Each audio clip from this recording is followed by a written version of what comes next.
This is a pictorial history of the making of the movie Maverick. A true account of the legendary gambler and the hardy men and women who fought to bring his story to the silver screen.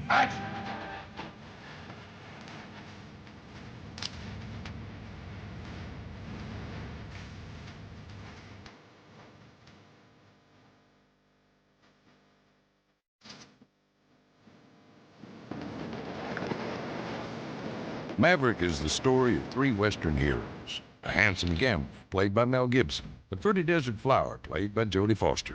And a tough-as-nails lawman, played by James Garner, who find themselves in trouble just about all the time. We didn't know we were on sacred ground. Can't you just explain that to him? It was put together by Richard Donner, Hollywood's top action director, leading the wildest bunch of filmmakers ever to swagger down a dusty street with pointed boots and a tripod. The legends still live on. Some say they traveled all over the West to bring Maverick to the silver screen. Others swear they're out there still. Well, that ain't exactly true, but it's almost that good. So pull up a chair, take a load off. This here's the story of the making of Maverick. Good, let's see B. Camera, please. So how does it all begin? Well, first of all, the story was written by William Goldman, same guy who wrote Butch Cassidy and the Sundance Kid. This guy knows a thing or two about writing cowboy movies. I'll give you something to remember. And it is one crazy double-crossing tale. Why don't I let the actors set up the story? They're good at keeping things simple. Maverick wants to play in a big, Really big. big poker game because he needs $3,000. No, he's $3,000 short. $3,000 short of the $25,000 entrance fee. You've got $22,000? All I need now is another $2,000 and I'm in the game. So he wins a smaller game. 5-card draw, all right with you? Whatever. Mind if I take 6? But it looks like Annabelle stole his winnings. Me? Twice. Well, you have to admit I was much better the second time. And the bank president owes him $1,000. I need that money right now. Of course, he hasn't got the money. Just give it to the end of the year. Until he gets robbed. And Maverick and Annabelle end up In a stagecoach. with Zane Cooper. You're spineless. That's right. But when Maverick goes to collect his $1,000, He realized that his $22,000 his $22,000 is already missing. missing. Pull yourself together, man. Everybody's looking. And And that's just the beginning. It's a very simple plot. Well, I've heard simpler. Let's just say the plot twists around more than a rattler on hot cement. There's Indians, Russians, crooks of all descriptions, and $500,000 at stake in the biggest poker game of the century. And this can sometimes bring out the devilish side in even the nicest of people. Annabelle. How can I possibly go on without my wallet? Now, you might think with stars like Mel, Jodie, and Jim in the same show, they'd all be grabbing for top billing. But in Maverick, there was no such bickering. Everyone was in total agreement. The film is all about Brett Maverick. Well, I guess to put it simply, it's the story of Annabelle. The story's really about my character. They call me Coop. did he say that? Well, this silly-looking creature's named Maverick. An utterly charming, handsome, athletic. She's beautiful, intelligent, witty, irresistible. Larger-than-life American hero. It's called Maverick. I mean, that's the name of the film. I imagine they'll change that to Annabelle, Flower of the West. Zane Cooper, lawman. Zane Cooper Lawman. Zane Cooper? Is that what you said? If you think James Garner looks kind of comfortable in that Old West getup, you're right. Let's take a look at an early casting call with the director and see why that might be. Now, you might be wondering, how did Mel Gibson get to be Maverick? Well, since the trail boss and the star have a history, let's let them pick up the story. Mel Gibson was the first person I thought of when we were casting Maverick. After all, we had done Lethal Weapon 1, Lethal Weapon 2, Lethal Weapon 3. I've done action movies before, but they've all been modern day with all the bang-bang and 9mm motorcycles and all that stuff. Did he say bang bang? Mel, he knows about 357 Magnum and the Rugers and all his automatics, but when it comes to the old 6-shooter, in over his head. Oh, please. He's loved by the audiences, but he had to have some very special skills. He had to be able to twirl a 6-shooter. I never really, done a Western, so I had to, bone up on the... Oh! I didn't. He had to be able to really handle a deck of cards. Unfortunately, Mel couldn't do any of this stuff, but what are we gonna do? We had to use him. He's the biggest star in the world. Oh! That's Mel. You'll cut that out, right? Why don't we go to a clip? What? Yes, there would be showdowns. Slow down, don't shoot. Truth be known, playing Maverick was going to be a challenge. To prepare, Mel brought in the most experienced gun handler in Hollywood, straight shooting Phil Spangenberger. I'm showing him both ways. I'm showing him not only what was correct to do, but what will look good on screen. So we'll mix the old with the new and come up with a nice blend of realism and entertainment. Turn the camera off. Soon enough, Mel was lightning quick on the draw. Yep, he'd come a long way in a very short time. So if I decided to go up against you, I mean, what chance would I have had? Answer? 0. Absolutely none whatsoever. Now, learning to play poker was a different story altogether. Mel learned card sharping from the best sleight of hand in the business, Gary Full House Frank. Cards are hard. It's hard to work a deck of cards. It's years. Tough. Constant practice. You don't need hands that are thick, thin, long, short. You train them to tie a shoe. You can easily train them to a one-handed cut. After a few games of 52 pickup, Mel learned his way around a deck of cards like an old pro. When it came time for the big game, he'd be ready. You got it. Hey. Yeah. Meanwhile, back to our story. The wagon train next headed up to Lone Pine, California to grab a few shots, then on to Portland, crossing the Panhandle River and the Rocky Mountains. Ray, the camera operator, noticed they had taken a wrong turn. Excuse me, guys. And they did some backtracking. It was here on the Columbia River that the company reconstructed a very fancy riverboat for Maverick's big poker game. Let's stand by to rehearse, please. There'll be a separate cue for the whistle and the smoke. Now, anybody with an ounce of horse sense would shoot movie scenes in the order they come on screen.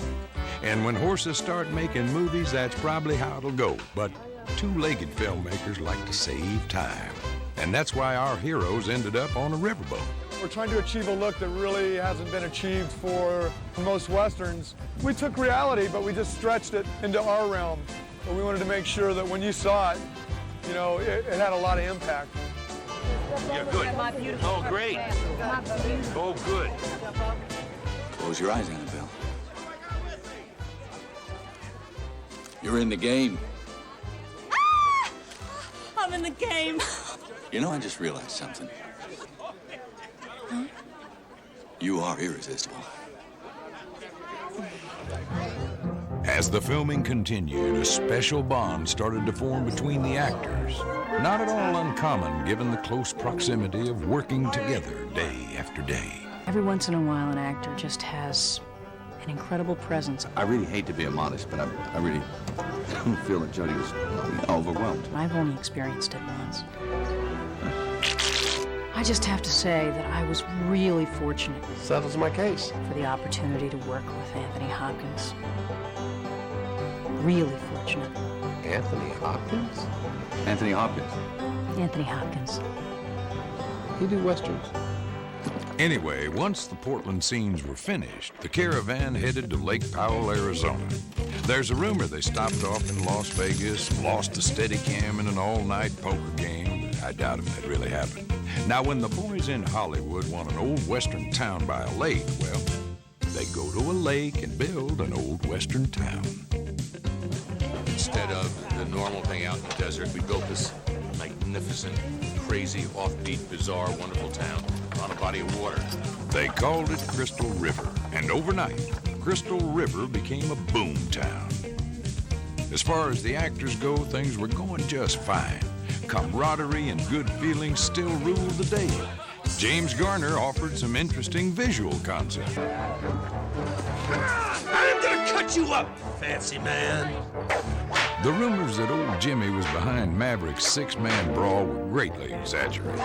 The fact is, this moonlight ruckus was a carefully planned attack.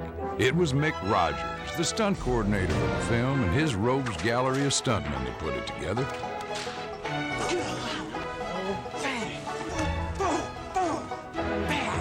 Then Mel stepped in to add his 2 cents. Right? Oh, sorry. It's good if it starts like this.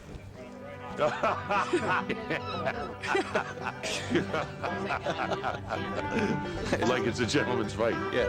This, here comes Johnny. And under the hot desert sun, they rehearsed it. Starting punch. Boom. And rehearsed it. And rehearsed it. Till they got it right. It's a fight. It's a good old-fashioned fight. They're gonna whip your ass.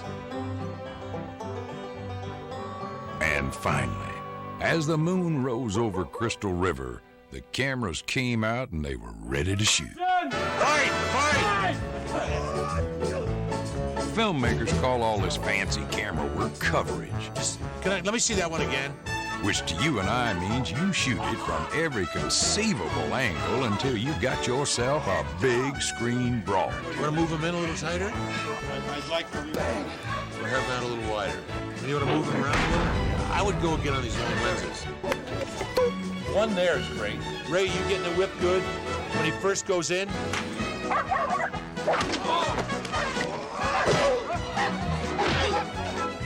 Ray? These boys were having some fun. Sorry, what do I do next? Backhand. Backhand. Okay, wait. All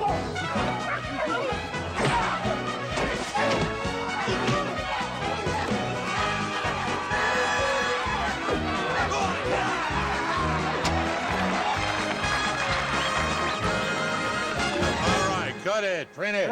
Thank you. That's it. Very good. The next day was blistering hot. The wagon train had moved to the outskirts of Crystal River to the most unforgiving stretch of the Arizona desert to film the all-important runaway stagecoach scene. It was tough and dirty work, but it was that special bond that actors feel for each other that would see them through. Are you mocking me? We don't want you to get ruffled. Let's just say I was agreeing with you in a totally unusual way. What would this world come to without true gentlemen like yourself?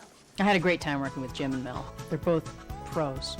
They're very different types of actors. Back in the 50s, James Garner did a lot of his own stunts. I grew out of it. Well, that's putting it mildly, isn't it? Mel is very impulsive and energetic. Hey, old timer, wake up! Wake! Is he asleep? No, I think it's more serious than that. I think he's dead. Dead? Yeah. And Jim, well, he's always right there cheering him on. Well, then get up and stop the stage. Well, maybe goading him on is more accurate. Stop playing around and stop those horses.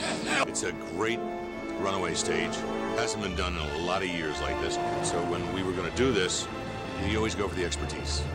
His name is Terry Leonard. He is and was one of the great stuntmen of our time, and he's become a stunt coordinator, stunt director. A lot of this is seat-of-the-pants stuff, you know. It's not a finite science. You can't computer it. You can't write a book about it, and it's almost like flying airplanes in the old days. Don't worry, nothing to worry about. I got it all under control. Well, I remember my first runaway stage. You know, with Mel Gibson, if you set a shot and you have to go to the bathroom or something, when you come out, he's doing what the stuntmen are doing, and you want to kill him. I don't want anybody to get hurt. And so I didn't go to the bathroom all those days I was there. Whenever possible, you know, I do my own stunts in this film. What's he doing back there? Sort of a, tribute to the older generation. Older generation? Did he say that? Did he say that?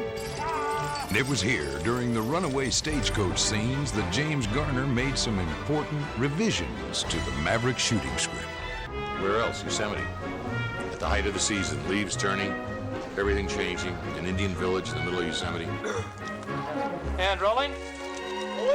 Quiet. Don't talk.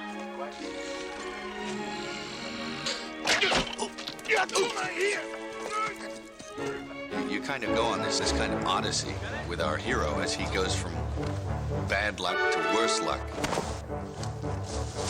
It's a lot of gags, a lot of fast timing, a lot of improvising. Let's shoot this. We'll be out of here by noon.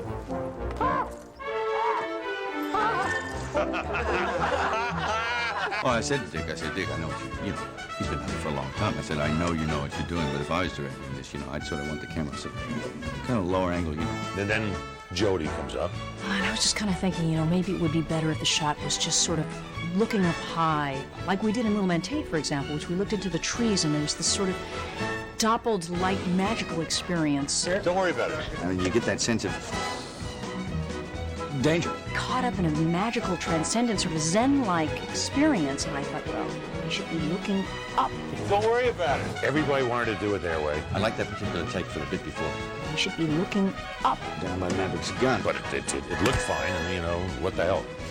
It'd be really effective. And I'm looking for help, and there's Jimmy Garner. Giovanni, I just told him how we used to do it. We put the camera here, we put the actors there, and they say the words. And that's just what we did. Well, I still think it would have been better my way. Thank God we had Jim Garner. He did save us a lot of time. It's excellent. It seemed like there was no end to Jimmy Garner's frontier wisdom and knowledge of cowboy lore. And creatively speaking, he was on a roll. I'm just really proud of the film. I think we've done some real good work. Maverick really breaks some new ground. I think it sets a new standard. I think it sets a new standard for the Western genre. It's good and pure. Good, wholesome. A reverent tribute to everything good and pure in the American spirit. It's an important film. I don't mean to exaggerate. I don't mean to exaggerate. Really important. I think we changed filmmaking. Possibly forever. A Dick Donner motion picture tribute to the Old West. We're not talking Oscar material. We're talking Nobel Prize. A Richard Donner film. It's a Western. It's got good guys, bad guys, guns, sweaty horses, and some poker. It's a Western. It's a great Western. And funny.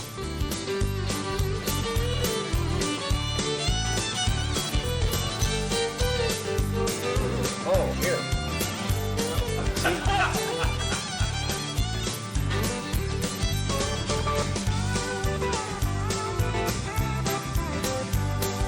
What was my little gun?